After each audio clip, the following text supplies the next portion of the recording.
for hours with you, but we're running out of time. So I got to switch gears somewhat, just talk about UDRP a little bit with you, right?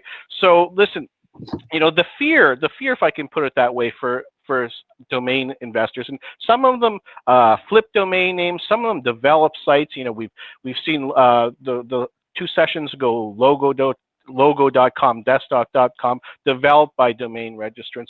And so the fear is that, listen, booking.com or another company that gets a trademark registration for a generic.com is going to be able to use that as a sword to stifle competition for someone who has travelbooking.com, vacationbooking.com, etc. And that seems to be a legitimate fear. But what did the Supreme Court have to say, and what's your view of the restrictions, if any, that are put on those companies that are fortunate enough to have obtained a trademark registration for a generic.com?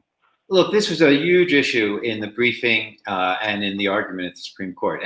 And by the way, we were very appreciative of the ICA putting in an amicus brief in that case. There were a number of amicus briefs put in, including from the EFF and from a group of law professors led by Rebecca Tushnet, which argued that it would be anti-competitive. But this issue was fully fleshed out. And, I'll start by saying with Booking.com, Booking.com already exists on the trademark registry with other domain names like ebooking.com and fishandbooking.com and cruisebooking.com. So the fact that those terms can coexist on the trademark registry shows that different trademarks, different brand names can coexist. When you use a dictionary word as your brand name, you're getting a very weak trademark because you have to acknowledge that others will coexist as well. And in fact, that was specifically acknowledged by your client, by Booking.com, in oral arguments to the Supreme Court, that it would be a weak trademark.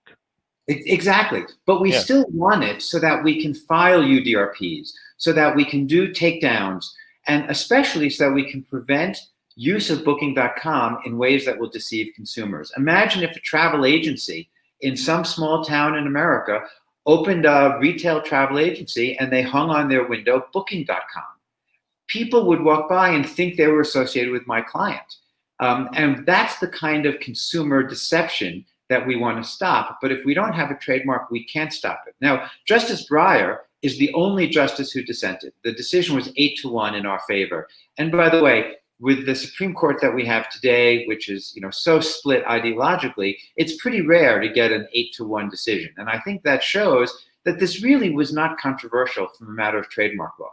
But Justice Breyer did raise some of these concerns. He did, in his dissent, raise the concern that this would be anti-competitive, that Booking.com or any dictionaryword.com would be able to stop competition, would be able to harm, let's say, other domainers who acquire domain names that include the term booking in it. And the key thing that came up in oral argument and that Justice Ginsburg addresses in her decision is that the trademark laws already have lots of protection in place for that. There's the right to make a fair use of a descriptive term for its dictionary meaning. There's the right, if it's a crowded field, if there's a lot of websites that have booking in the name, to recognize that consumers will be very choosy and will understand the distinction between the different booking.com or booking.tld websites.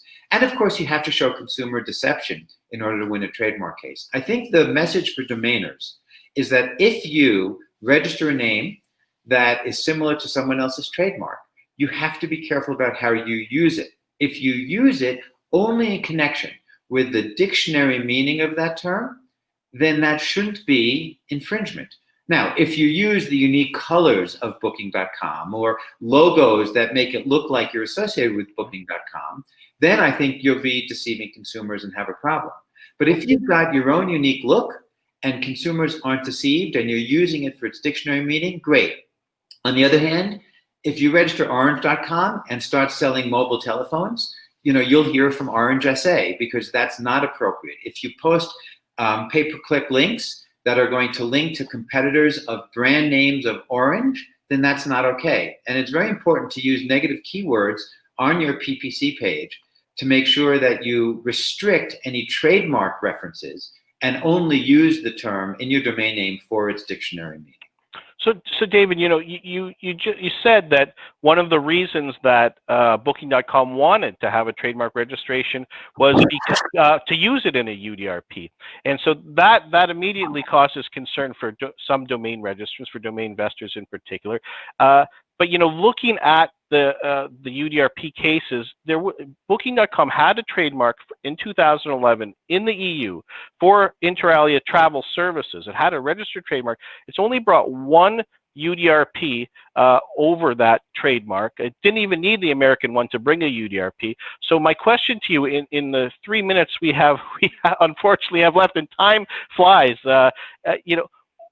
is the Booking.com decision a harbinger of more UDRPs, where Booking.com is going to harness its newfound trademark registration in order to go after similar names, or can domain registrants expect more of the same?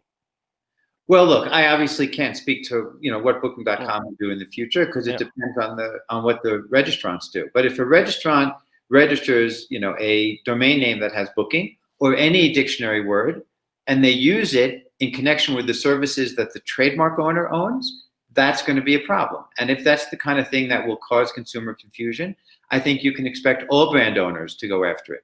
On the other hand, I do think that if it's being used really just in connection with the generic meaning of the word, I think that you'll be okay. And so the question is, when you go to sell that domain name, are you trying to take advantage of the trademark value of the term, or are you trying to take advantage of the dictionary value? To go back to logo.com, it was a great session earlier today, as long as that's being used for a website that helps create and sell logos, that's always going to be fine.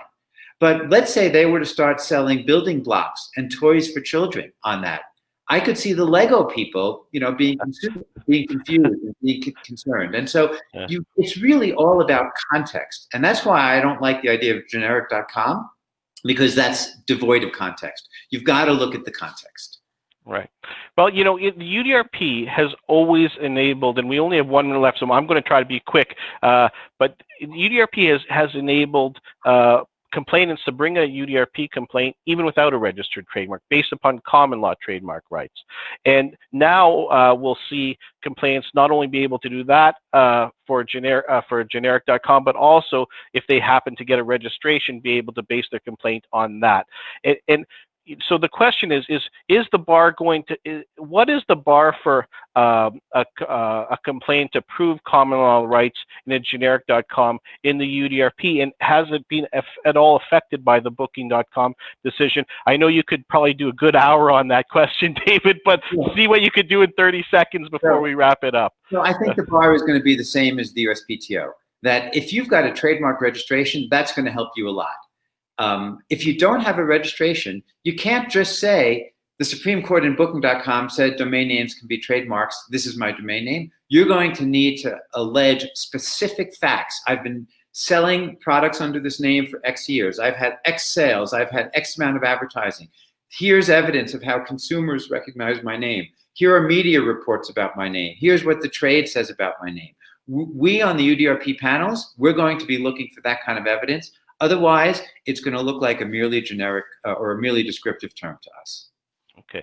Well, thank you so much, David. That was an amazing session. I wish we had more time. Hopefully, we'll be able to talk to you about it more one of these days, and we look forward to having more conversations about the subject matter with other NamesCon attendees. I'll turn it over to you, Bill. Thanks very much, everyone.